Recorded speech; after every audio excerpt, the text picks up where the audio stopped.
హిందూ శాస్త్రాలలో పాదరసం ప్రాముఖ్యత, మహిమలు. పూర్వం దేవతల కాలం నుంచి పాదరసానికి ఎంతో ప్రత్యేకత ఉంది. పాదరసం అసలు పేరు ఏఅసరాజు.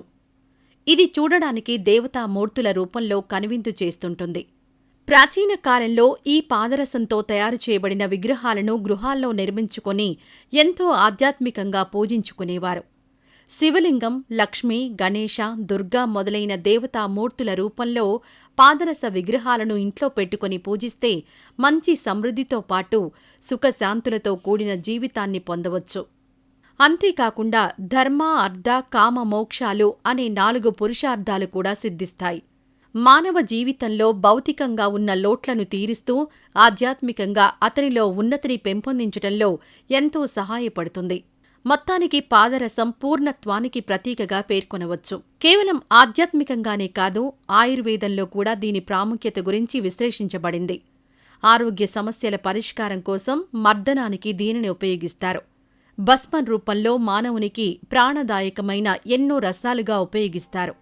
అంతేకాకుండా తంత్ర శాస్త్రంలో కూడా పాదరస మహిమల గురించి వర్ణించబడి ఉన్నాయి. ముఖ్యంగా పాదరస శివలింగాన్ని నిత్యం పూజిస్తే అన్ని రకాల దోషాలను సంపూర్ణంగా తొలగించవచ్చని మన హిందూ శాస్త్రాలు తెలుపుతున్నాయి.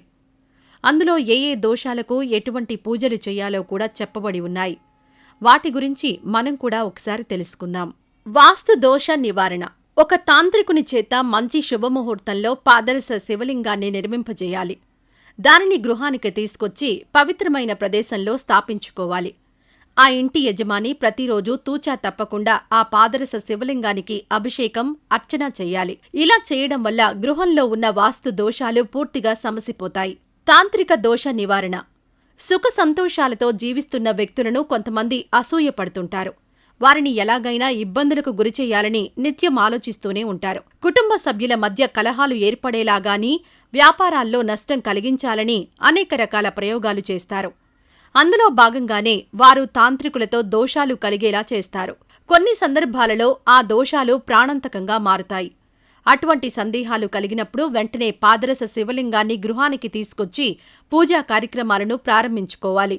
ఈ పూజలు మొదలైన క్షణం నుంచి తాంత్రిక దోషం నుంచి విముక్తి కలిగి మానసికంగా ప్రశాంత వాతావరణం ఏర్పడుతుంది. అతి తక్కువ కాలంలోనే ఈ దోషం నుంచి విముక్తి పొందవచ్చు. పితృదోష నివారణ. పితృదోషం నుంచి విముక్తి పొందాలంటే పాదరస శివలింగాన్ని ఒక శుభముహూర్తంలో గృహంలో స్థాపించుకొని ప్రతిరోజూ ఉదయాన్నే అభిషేకం చేసి పూజలు నిర్వహించుకోవాలి. రోగ విముక్తి. తీవ్రమైన రోగాలతో బాధపడేవారికి ఔషధాలతో కూడిన ఆహార పదార్థాలను అందించడంతో పాటు పాదరస శివలింగాన్ని అభిషేకం చేసిన తీర్థాన్ని 1 చెంచాడు వరకు తాగించాలి. వివాహ బాధ. ఎన్ని వివాహ ప్రయత్నాలు చేసినా అవి నిత్యం విఫలమవుతుంటే వెంటనే అటువంటి వారిని పాదరస శివలింగ సాధన చేయించాలి. భక్తి శ్రద్ధలతో ప్రతిరోజూ ప్రార్థించేలా చెయ్యాలి. ఇలా చేసిన 21 రోజుల్లోనే వివాహ బాంధవ్యం నిశ్చయం ఖచ్చితంగా అవుతుంది.